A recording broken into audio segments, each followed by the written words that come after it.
अस्सलाम वालेकुम। क्या हाल है बच्चों, ठीक हैं सारे। लास्ट टाइम हम लोगों ने पढ़ा था कि process structure of an instance. Process structure क्या होता है इंस्टेंस का, तो उसके अंदर हम लोगों ने देखा था कि हमारे पास बैकग्राउंड प्रोसेसेस क्या होते हैं। तुम लोगों को पता है कि हमारे पास जब मेमोरी के अंदर इंस्टेंस क्रिएट होता है तो हम लोगों को operating system S G allocate करता है। जब एस जी एलोकेट करता है तो उसके अंदर हमारा इंस्टेंस क्रिएट होता है। जैसे हमारे पास इंस्टेंस क्रिएट होता है वैसे ही हमारे पास क्या होता है, उसके बैकग्राउंड प्रोसेसेस जो से हैं वो रन होती हैं, काम करते हैं। ठीक है, तो हमारे पास कौन कौन से बैकग्राउंड प्रोसेसेस हैं जी। तो बता रहे हैं SMON system monitor, PMON process monitor, D B W and database writer, log writer, checkpoint process. ठीक है जी। और इसके अलावा हमारे पास जो न्यू वर्जन आ गए हैं उनमें कुछ और प्रोसेसर भी इंक्लूड हो गए हैं, जैसे हमारे पास मैनेजेबिलिटी मोनीटर, मेमोरी मैनेजर, ठीक है जी, आर्चर, अर्चीवर और रिकवरर। ठीक है, आज हम वन बाय वन देखेंगे कि हमारे पास कौन कौन से प्रोसेस जो हैं वो वर्कआउट कर रहे हैं। नेक्स्ट चलते हैं जी। सबसे पहले बता रहे हैं SMON system monitor initially has task of monitoring the opening database, mounting and opening database. Mounting का मतलब है डेटाबेस को ओपन करना। ठीक है, तो एस मोन क्या करता है, एस मोन जो है हमारे पास सिस्टम मोनीटर है, और जैसे डेटाबेस हमारे पास ओपन होता है कनेक्शन के लिए, एसक्यूएल क्वेरीज को एग्जीक्यूट करने के लिए डेटाबेस ओपन होता है ताकि चेंज वेक्टर इंप्लीमेंट हो सके, तो हमारे पास एस मोन का ये काम होता है। The steps involve in describing in detail in chapter 5, आगे पढ़ेंगे हम लोग। Brief SMON mounts database by locating validating database control files. Control files क्या होती हैं, कंट्रोल फाइल जो डाटा डिक्शनरी फाइल्स हमारे पास क्या होती हैं, जिनके पास सारे का सारा डेटाबेस की इन्फॉर्मेशन पड़ी होती है। ठीक है, जब भी हमारा इंस्टेंस क्रिएट होता है ना, इंस्टेंस क्रिएट होने के बाद कंट्रोल फाइल को लोकेट करना क्या कहते हैं सबसे इंपॉर्टेंट काम होता है, ताकि हम डेटाबेस उसको वैलिडेट कर सकें, उसको लोकेट कर सकें, ताकि डेटाबेस जो है वो काम करने के लिए ओपन और स्टार्ट हो।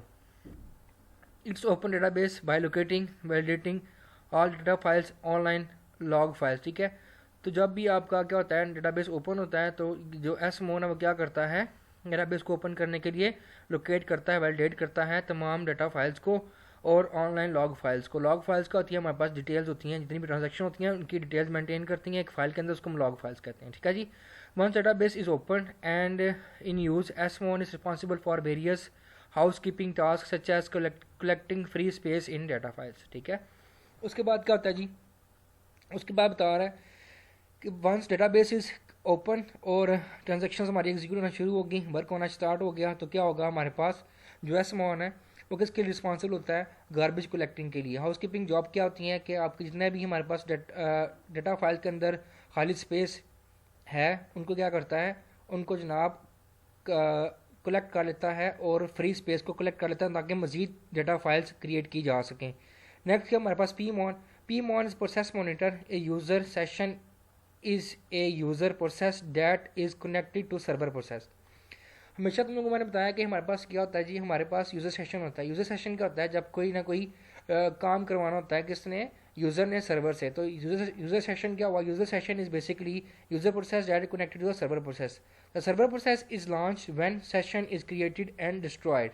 ठीक है जी, सर्वर प्रोसेस कब लॉन्च होता है, कब ट्रिगर होता है, कब वर्किंग करना स्टार्ट करता है, जब कोई सेशन क्रिएट होता है या फिर वो ख़त्म होता है। When session ends in orderly exit from the session involve the user logging off। ठीक है जी, तो जो भी यूज़र का सेशन है वो टर्मिनेट होता है तो उसको हम लोगों ने ख्याल रखना होता है कि वो अच्छे तरीके से, सही तरीके से, प्रॉपरली क्या हो, ऑर्डरली एक मैनर के अंदर क्या हो, एग्जिट हो, ताकि जो सर्वर प्रोसेस रन हो रहे हैं वो सारे उसके साथ क्या हो जाएं, डिस्ट्रॉय हो, ख़त्म हो, ताकि एक प्रॉपरली वे में क्या हो वो एग्जिट हो, लॉग ऑफ हो। व्हेन दिस अकर, जब ये काम होता है तो क्या होता है जी, work he she will doing be completed in an orderly fashion and his or her server process will be terminated। तो हम लोगों ने देखना होता है कि जब क्या होता है, क्लाइंट क्या करता है, यूज़र प्रोसेस या यूज़र सेशन स्टार्ट करता है, वर्किंग करना स्टार्ट करता है सर्वर प्रोसेस के साथ, तो बहुत से सर्वर प्रोसेस क्या कर रहे होते हैं, उनको इंटरटेन कर रहे होते हैं, उनकी जो यूज़र प्रोसेस हैं या यूज़र का सेशन है उनको इंटरटेन कर रहे होते हैं और उनका वर्क परफॉर्म कर रहे होते हैं। अगर एकदम से आपका user session without any proper warning क्या हो टर्मिनेट हो जाए तो उसका मतलब क्या है, सर्वर प्रोसेसेस पे इफेक्ट पड़ता है और आपका जो सा है परफॉर्मेंस क्या होती है, डिग्रेड होती है। तो इस वजह से हम लोगों को ऑर्डरली मैनर के अंदर क्या करना होता है, सबको टर्मिनेट करना होता है। जो भी आपके प्रोसेसेस यूज़र प्रोसेस को इंटरटेन कर रहे हैं on the server side, they should be terminated orderly and in a sequence, ठीक है जी। तो if the session terminated in a orderly manner perhaps because the user PC is rebooted then session will left in a state that must be cleared up. तो जो space उन्होंने occupy की होती है उसको भी हम लोगों को क्लियर करना पड़ता है। P monitors all server processes that detect any problem with the session. If session terminated abnormally, pmon will destroy the server processes, return its to pga memory to the operating system free memory pool and roll back any incomplete transaction that may have been in progress। अगर अब normally आपका क्या होता है, user session terminate होता है तो PM का ये रिस्पॉन्सिबिलिटी होती है कि जितनी भी मेमोरी यूज़ कर रहा था यूज़र का सेशन उसको क्या करे, डीएलोकेट करे और ऑपरेटिंग सिस्टम को वापस कर दे एज ए पीजीए, ताकि पीजीए वो मेमोरी जो सी है वो ऐड हो जाए ताकि मजीद यूज़र सेशन जो से हैं वो पीजीए के अंदर आके एग्जीक्यूट हो सकें और रोल बैक कर दें जितने भी हमारे पास इनकम्प्लीट ट्रांजेक्शन है and may have been in progress, जो भी हमारे पास क्या है प्रोग्रेस के अंदर थे उन सबको क्या करना, रोल बैक कर दें ताकि जो डाटा की ओरिजिनल स्टेट है वो मेंटेन हो जाए। नेक्स्ट क्या बता रहा है, डेटाबेस राइटर, ठीक है जी। क्या बता रहा है, always remember that session do not as a general rule write on disk, ठीक है जी। क्या कह रहा है कि हमेशा याद रखिए सेशन जो सा है वो जनरल रूल नहीं है कि वहीं से डाटा हमारे पास क्या होगा, राइट होगा, कमांड्स आएंगी, एग्जीक्यूट होंगी, डाटा राइट होगा हमारे पास डिस्क के ऊपर, ठीक है। द राइटर डाटा और change existing data to buffer and in the data buffer cache. तो पहले जितनी भी हमारे पास स्टेटमेंट्स होती हैं वो सारी की सारी डाटा बफर के अंदर जाती हैं, कैशिए मेमोरी के अंदर जाती हैं, ठीक है जी। It is the database writer to subsequently write to the buffer to the disk. और आस्ता आस्ता बफर को खाली करता रहता है कौन, डाटा बेस राइटर। जो प्रोसेस है वो क्या करता है, बफर्स को खाली करता है और उसकी डाटा को लिखता रहता है किसके ऊपर, डिस्क के ऊपर, डाटा फाइल्स के अंदर, ठीक है जी। It is possible for instance to have server database writers to maximum of 20। क्या कह रहा है, एक इंस्टेंस के अंदर हमारे पास डेटाबेस राइटर प्रोसेस हो सकते हैं, जैसे मैक्सिमम कितने हो सकते हैं, 20 हो सकते हैं, which will be called database 0, database 1 and so on. Hence the use of term database and refer to the database writer, the default number of one database writer 8 पर 8 CPU राउंड अप, ठीक है जी। क्या कह रहा है, हमारे पास मल्टीपल डेटाबेस राइटर प्रोसेसेस होते हैं तो हम एक को DBW0, DBW1, DBW2 से आगे सो ऑन चलते रहते हैं, मैक्सिमम 20 हो सकते हैं डेटाबेस राइटर प्रोसेसेस जो बफर को खाली जो बफर कैशे को खाली कर करके डिस्क में डाटा आपका राइट करते रहेंगे, ठीक है। और बता रहा है कि डिफ़ॉल्ट नंबर डेटाबेस के अंदर राइटर पर 8, ठीक है जी, CPU राउंडेड अप। तो ये उसके बता रहा है कि डेटाबेस के बाय डिफ़ॉल्ट कितने होते हैं, 8 होते हैं, 8 डेटाबेस राइटर के प्रोसेस होते हैं पर CPU। नेक्स्ट होते हैं, आगे बता रहा है जी, क्या बता रहा है, बाकी थ्योरी लिखी हुई पढ़ लीजिएगा, मैं इसको स्किप करवा रहा हूँ। अल्टर सिस्टम चेक पॉइंट, ठीक है, ये हम now database I on word check points भी देता है हम लोगों को, चेक पॉइंट्स भी होते हैं हमारे पास, ठीक है, कि कौन सा चेक पॉइंट है, किस चेक पॉइंट से डाटा जो सा लिखना स्टार्ट हुआ है, इसके बाद कौन सा प्रोसेस आएगा, इससे प्रोसेस जो क्यूरी एग्जीक्यूट हो रही थी कहाँ तक पहुँची है और कौन से प्रोसेस के ऊपर इंप्लीमेंट हो चुकी है, कितनी रह गई, तो चेक पॉइंट्स हमारे पास होते हैं, ये प्रीवियसली हम लोग डिस्कस कर चुके हैं। नेक्स्ट भी हम लोग इसको देखेंगे, ठीक है। अल्टर कर सकते हैं, चेंज कर सकते हैं चेक पॉइंट्स को, ठीक है, अपनी मर्जी से लगा सकते हैं किसी भी क्यूरी के ऊपर, कितना लगाना है, कहाँ तक लगाना है, किस जगह लगाना है। लॉग राइटर क्या होता है जी, log writers contain the log buffer to online log files on disk, ठीक है। ऑनलाइन लॉग फाइल्स क्या होती हैं जिनके ऊपर करंटली हमारे पास वर्क हो रहा होता है या वर्क हो चुका हुआ होता है, वो हमारे पास क्या होती हैं, ऐसा रिकॉर्ड होता है जो अप टू डेट इन्फॉर्मेशन को कंटेन करता है, उसको हम ऑनलाइन लॉग फाइल्स कहते हैं, ठीक है जी। राइटर क्या करता है जी, the connects the log buffer to the online log files on disk, ठीक है। Of writer log buffer to the online read log files is often refer to the flushing the log buffer. यानी कि जितना भी हमारे पास क्या होता है इंफॉर्मेशन होती है ना, उसको हम लोग कहाँ पहुँचा देते हैं, ऑनलाइन पहुँचा देते हैं, ताकि अगर जब आपका डेटाबेस बंद है या आपका काम जो सा नहीं हो रहा, डेटाबेस के अंदर ट्रांजेक्शंस नहीं परफॉर्म हो रही, कुछ भी नहीं हो रहा, तो हो सकता है कोई अनएक्सपेक्टेड एरर आ जाए, आपका पूरा डेटाबेस क्रैश कर जाए, इंस्टेंस क्रैश कर जाए। इंस्टेंस तो तब बनेगी डेटाबेस अब डेटाबेस आपका ओपन होगा, तो कुछ भी हो सकता है, किसी किस्म की हमारे पास क्या कहते हैं उसको एबनॉर्मलिटीज़ हमेशा हमारे पास मौजूद रहती हैं।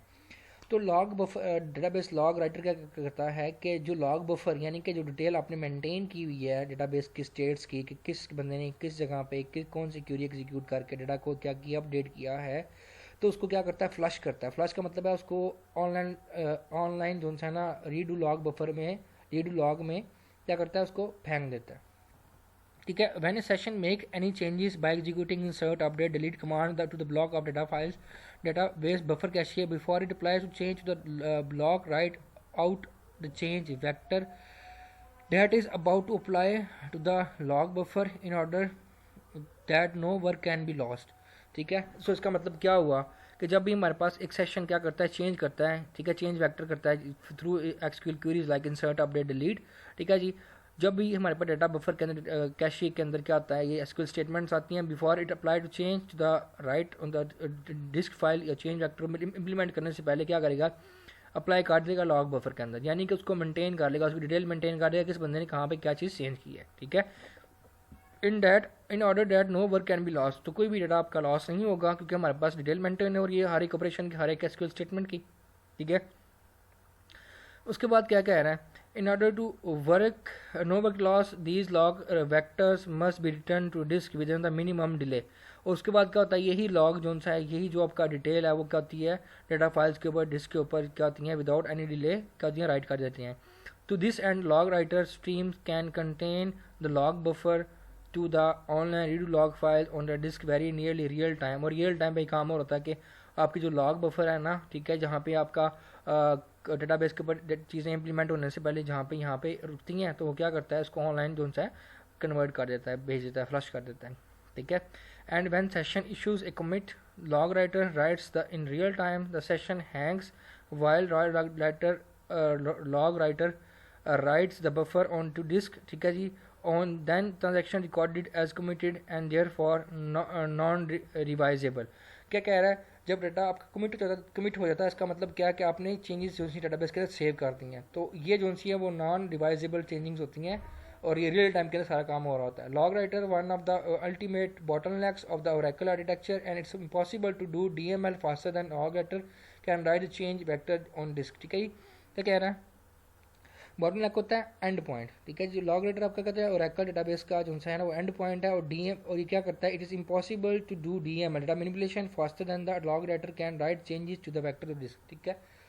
सबसे पहले जो आपकी इंस्ट्रक्शन एग्जीक्यूट होती हैं वो सारी की सारी आपकी इंस्ट्रक्शन एकदम से डायरेक्ट से डेटा फाइल्स के अंदर इंप्लीमेंट नहीं होती, वो एक बफर के अंदर जाती हैं, जिसको हम कहते हैं, जिसको हम क्या कहते हैं जी, ठीक है, जिसको हम कहते हैं लॉग बफर, ठीक है जी, जाती हैं उसके पास। उसके बाद ये जो लॉग बफर है जो लॉग बफर है या जो लॉग डिटेल आपकी वो किसके साथ कन्वर्ट होती रहती है, ऑनलाइन भी जाती रहती है, ताकि आपके जो दो लॉग फाइल उनसे मेंटेन होती रहें। उसके बाद यही लॉग फाइल का डेटा फाइल के ऊपर हम राइट कर देते हैं ताकि इंफॉर्मेशन हमारी जो सी है अब डिस्क के ऊपर भी इम्प्लीमेंट हो जाए। इस तरह से ही वो बता रहा है लॉग राइटर है जो फास्टर वर्क करता है, रियल टाइम वर्क करता है, DML से भी फास्टर वर्क करता है, ठीक है जी। नेक्स्ट चलते हैं जी, आगे बता रहे हैं हमारे check point processes. The purpose of check point change dramatically between release 8 and release 8i of Oracle database. क्या कह रहा है, हमारे पास चेक पॉइंट प्रोसेसेस हैं वो चेंज हुए हैं, हमारे पास जो रिलीजेस थी ओरेकल डेटाबेस की 8 और 8i, और साथ बता रहा है in release 8 and earlier checkpoints were necessary to regulate intervals to make sure that the event of an instance failure, ठीक है। तो हम लोगों को चेक पॉइंट बनाने पड़ते हैं, चेक पॉइंट हम लोगों ने बनाए हैं ताकि हम एक प्रॉपर वजह मालूम कर सकें कि इंस्टेंस हमारा क्यों फेल हुआ है, ठीक है। For example if the server machine should be rebooted database should be recovered quickly, ताकि हम अगर सिस्टम आपका रीबूट हुआ है तो आपका डाटा है वो सारे का सारा डेटाबेस जो है वो रिकवर हो सके ज़्यादा जल्दी quickly. These checkpoints were initiated by checkpoint the process recovery, repairing and damaging done by instance failure. It is fully described in chapter 15। हम पढ़ेंगे इसको बाद में, मगर ये बता रहा है कि हमारे पास जब भी इंस्टेंस हमारा क्या होता है डिस्ट्रॉय होता है तो एक चेक पॉइंट हमारे पास होता है ताकि डाटा हमारे पास लिखना काम करना वहीं से हमारा स्टार्ट हो जाना चाहिए, ठीक है जी। नेक्स्ट चलते हैं, चेक पॉइंट हो गया। उसके बाद क्या है, monitor, M1 means memory manageability monitor. Manageability monitor is a process that was introduced database in release in 10G and is enable process for many of the self-monitoring, self-tuning capabilities of the database। यानी कि self monitoring memory space कहीं ज़्यादा तो नहीं हो रही, उसको दोबारा से क्या करेगा कि कैप्चर कर देगा, ठीक है, ताकि मजीद प्रोसेस उसके अंदर आ सकें, सेल्फ ट्यूनिंग, ठीक है, सारा कुछ इसके अंदर आप लोग बाकी थ्योरी पढ़ लीजिएगा, आसान है, मुश्किल नहीं है। नेक्स्ट चलते हैं जी, बता रहा है MMNL, ठीक है जी, मैनेजेबिलिटी मोनीटर लाइट, ठीक है जी। क्या है, there is time when manageability monitor, ठीक है जी, schedule activity not enough. For example M MMON, ठीक है जी, flashes statistical information accumulated in SGA to the database according to the schedule. By default, every hour, if the memory buffer are used to accumulate this information, fill before M1 is due, flash them. MNL will take responsibility for flushing data. क्या कह रहा है कि हमारे पास जितनी भी statistics हैं, जितनी भी डिटेल है, जितनी भी इंफॉर्मेशन है, वो क्या हो रही है, आपकी SGA के अंदर फ्लश आउट हो रही है। ठीक है जी, यानी कि जितनी भी डाटा आपका जा रहा है वो सारे के सारे किसके SGA से आपके कहाँ जा रहा है। ठीक है जी, बता रहा है M1 flushes statistical information accumulated in SGA to the database according to schedule। कि हमारे पास एक स्केड्यूल होता है जिसके अंदर हम जो सी मैनेजेबिलिटी मॉनिटर होता है हमारे पास। ठीक है जी, एक प्रोसेस होता है जो क्या करता है, स्टैटिस्टिकल इन्फॉर्मेशन का मतलब क्या है कि डेटाबेस कितनी जो सा है वो स्पेस ले रहा है, कितनी ट्रांजेक्शंस एक टाइम में एग्जीक्यूट हो रही हैं। ठीक है, ये सारी की सारी एक SGA के अंदर हो रही होती हैं। ठीक है, एग्जीक्यूट हो रही होती हैं। तो इनका स्टैटिस्टिकल डाटा हम एक स्केड्यूल के थ्रू क्या करते हैं, एक टाइम स्पैन बता देते हैं कितनी देर के बाद आपने ये स्टैटिस्टिकल डाटा जो सा है वो SGA से शेयर करना है। ठीक है, भेजना है। बाय डिफॉल्ट एवरी आवर, हो सकता है हर घंटे के बाद। If memory buffer are use to cumulate this information fill before M1 is due to flash them. अगर मेमोरी प्रोसेस आपके इतने कैपेबल हैं कि वो M1 से पहले फ्लश कर रहा है तो MNL will take responsibility flushing data, और ये इनकी रिस्पॉन्सिबिलिटी होती है जिसको हम कहते हैं MNL। ठीक है जी, डाटा को फ्लश करना यानी डाटा को भेजना आगे। आगे मैन है, MMAN a process that was introduced with the Oracle 10G. It's enabled the automatic management of memory allocation. memory allocation आपको पता है, जैसे आप लोगों ने डिफरेंट स्कीम्स पढ़ी थी, आप लोगों ने LRU ARU, ठीक है, डिफरेंट स्कीम्स पढ़ी थी ना, तो सारी तुम लोगों की जो सी हैं वो आगे हो जाएंगी। नेक्स्ट चलते हैं जी, आर्चीवर। आर्चीवर क्या करता है, this is an optional process so for the database is concern but usually required for process for the business. Without one more archiver process, ठीक है जी, there can be 1 to 30 named archi0 to archi1 and so on. हमारे पास multiple process हैं, it's possible to loss data. अगर हमारे पास multiple process work कर रहे हैं, ठीक है जी, हमारे पास क्या है, दिस ऑप्शनल प्रोसेस है। ठीक है जी, क्यों, डेटाबेस के साथ कंसर्न होता है, क्यों होता है जी, but usually required for the process for the business के अंदर हमारे पास रिक्वायर्ड होता है। It is possible to loss data, क्योंकि बिकॉज हमारे पास मल्टीपल इंस्ट्रक्शंस क्या हो रही हैं, रन हो रही हैं, वर्क कर रही होती हैं, तो इस पॉसिबिलिटी डाटा हमारा लॉस हो सकता है। The process and the purpose of launching archiver, ठीक है जी, to create archive log file to describe in detail. ठीक है जी, आर्चिव लॉग फाइल्स होती हैं हमारे पास, यानी कि कितनी इन्फॉर्मेशन हमारे पास आ रही है, कितनी जा रही है, कौन डाटा किसका कितना यूज़ हो रहा है, ये सारी की सारी आर्चीवर के पास इन्फॉर्मेशन आपकी होती है। बाकी इसको पढ़ लीजिएगा, आपको समझ आ जाएगी। नेक्स्ट बता रहा है रिकवर प्रोसेस होता है। रिकवर क्या होता है, डिस्ट्रीब्यूटेड ट्रांजैक्शन होती है हमारे पास जो एक से ज़्यादा डेटा फाइल्स के ऊपर इंप्लीमेंट होती हैं एंड इन्वॉल्व अपडेट टू 2 और मोर डेटा बेसिस, और एक से ज़्यादा डेटा बेसिस को अपडेट करने के लिए होती है। इसको कहते हैं डिस्ट्रीब्यूटेड ट्रांजैक्शन।